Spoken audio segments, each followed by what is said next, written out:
El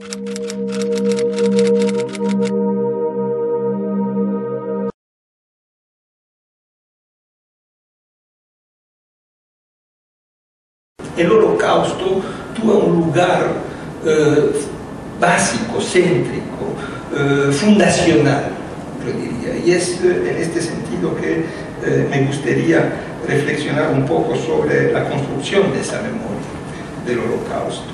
Memoria del Holocausto, hay que precisar que yo no entiendo simplemente como la memoria de los supervivientes, es decir, como la experiencia vivida por los que sufrieron el Holocausto. Ellos son parte de esa memoria, por supuesto, y en este museo como en otros, su palabra es restituida, se restituye y se puede escuchar. Pero cuando yo hablo de la memoria del Holocausto me refiero a una memoria colectiva, una representación del pasado que se construye en el presente, por supuesto, y que es el producto de diferentes vectores de memoria. Es una memoria transmitida, por supuesto, y el recuerdo de los supervivientes juega un papel importante en esa transmisión, pero es mucho más que eso. Es también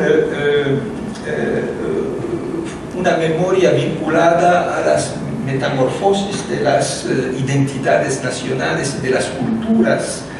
Es una memoria que es construida por los medios de comunicación y por la industria cultural. Es una memoria que es también reificada, es decir, sometida a un proceso de producción cultural como mercancía, como objeto de bien de consumo, ¿no? Y es una memoria que es también el producto de políticas memoriales que son empujadas por los gobiernos, los poderes, los estados, y políticas que son complejas, que los museos en muchos países son museos públicos, entonces son parte de políticas de educación, de transmisión de esta memoria.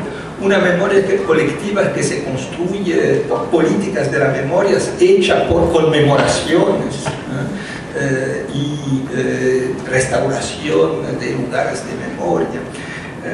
Y por un proceso también de legislativo, la producción, la proliferación en muchos países de leyes de memoria que tienen sus contradicciones también, que son el espejo del reconocimiento de un acontecimiento, de una experiencia, de un trauma, que son el espejo también de políticas de defensa de derechos humanos, recordar lo que ocurrió para impedir que se repite, pero también muchas veces leyes que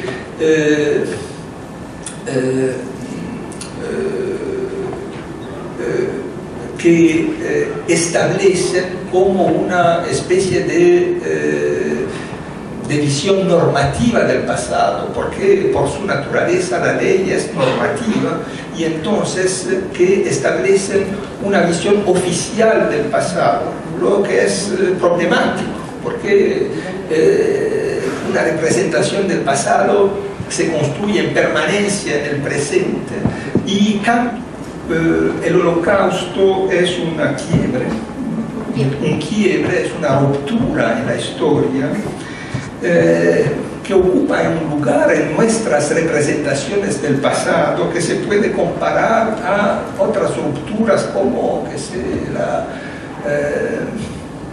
el, entre comillas, descubrimiento de América, o la Reforma o la Revolución Francesa. Pero a diferencia de muchos otros de otras rupturas o acontecimientos de este tipo que se integran en la conciencia histórica como momentos o como etapas de un proceso de civilización, el Holocausto se inscribe en nuestra memoria como un momento de crisis de la civilización, de ruptura de la civilización. Es decir, es un develamiento de la dimensión destructora de la civilización y también de la dimensión de tinieblas, ¿no?, oscura de la modernidad. Entonces, lo que me hace reflexionar es que este aforisma de batalla, Auschwitz dibuja una nueva imagen del hombre, si pudiéramos compararlo al otro aforisma muy famoso de Adorno: después de Auschwitz no se pueden escribir poemas, lo que es una locura en el sentido literal de la palabra, por supuesto. Pero lo que me hace reflexionar es que ese tipo de reflexión y de comentar es mucho más cercano de nuestra sensibilidad, de la mirada que tenemos hoy del Holocausto, mucho más cercano de nuestra sensibilidad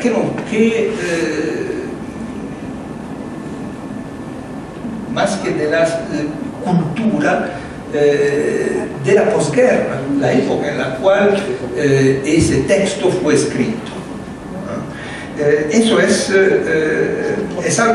algo muy contundente. Es decir, el Holocausto ocupa en nuestra memoria colectiva hoy un lugar mucho más grande del lugar que tenía en la cultura del mundo occidental a la salida de la guerra, cuando casi apareció como un no acontecimiento, cuando el Holocausto estaba ocultado por las violencias, la magnitud de las violencias de la guerra. El Holocausto es único por varias razones, pero creo que la principal es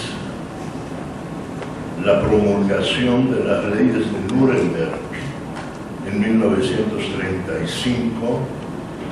Establecieron que el mundo, Hitler decía, debemos de limpiar Alemania de los judíos, pero en su libro Mein Kampf, 1926, decía, debemos de limpiar de judíos a Europa. Probablemente más tarde iba a decir el mundo. No era únicamente Alemania, era Europa, como tú decías, los territorios nuevos para la raza superior, la raza de los señores. Entonces, en el momento en que se estableció la raza de los señores, las Olimpiadas en Berlín, 1936, vuelos altos de ojos azules, esos son los seres para el mundo. Todos los que no llenamos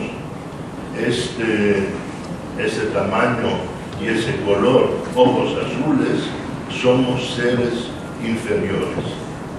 Los mestizos, Mischlinge, eran visto peor en la Alemania nazi que los judíos, porque cada mestizo quiere decir una mujer aria, mancillada.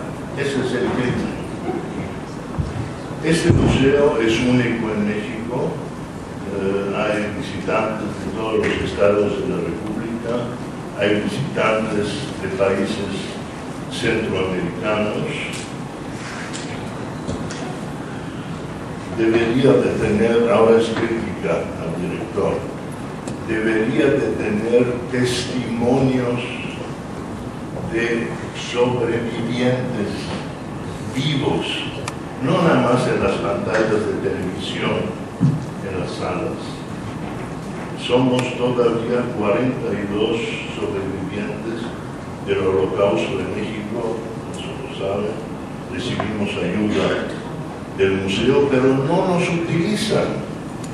aquí en esta sala podría haber testimonios vivos, como tú dices, mientras vivimos, es cuestión de pocos años, pero mientras. Ahora, la diferencia entre los judíos y los armenios,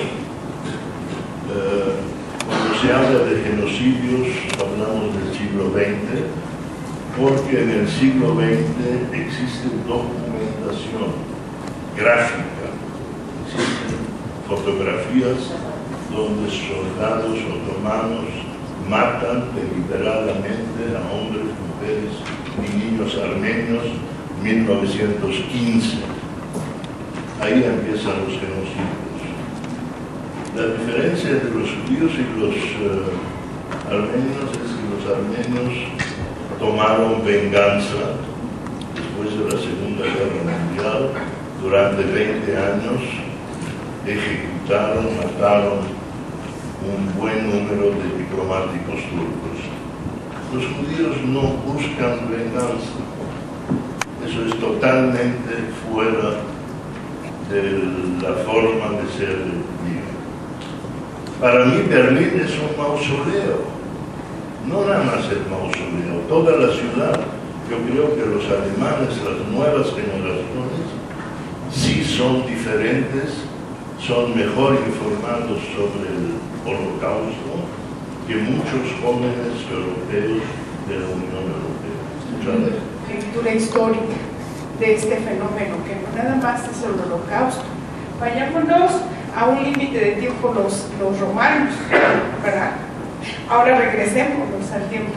Después del Holocausto ha habido muchos genocidios en Chile, en México, en Europa, en el mismo Estados Unidos, cuando la guerra de los del norte con los del sur, con el racismo con los negros, ¿sí?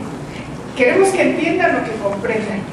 Las nuevas generaciones, ¿sí? Ponemos el Holocausto, mi abuela es judía, ponemos el Holocausto como la víctima. Y yo preguntaba cuando era chica, ¿y por qué no se defendieron? O sea, eran tantos, ¿por qué no hicieron nada? ¿Es cuestión de religión? También habríamos que ver. Ahora, los genocidios después del siglo XX, el genocidio ya no es con cámaras de gas, ahora son con medios de comunicación. Ya nos tienen totalmente muertos porque ya no razonamos. Ya tenemos un subdesarrollo emocional. Estamos en la economía emocional donde ya somos miserables para dar. La generación de hoy, la inseguridad ya es parte de nuestra vivencia. Porque ese genocidio que antes era en las cámaras de gas para exterminar al ser humano, nos tienen exterminadas la razón, la pregunta y la cuestión. Muchas gracias. Tratemos de ser breves en las preguntas para que podamos contestar. Sí, ¿a quién sigue? Muchas gracias.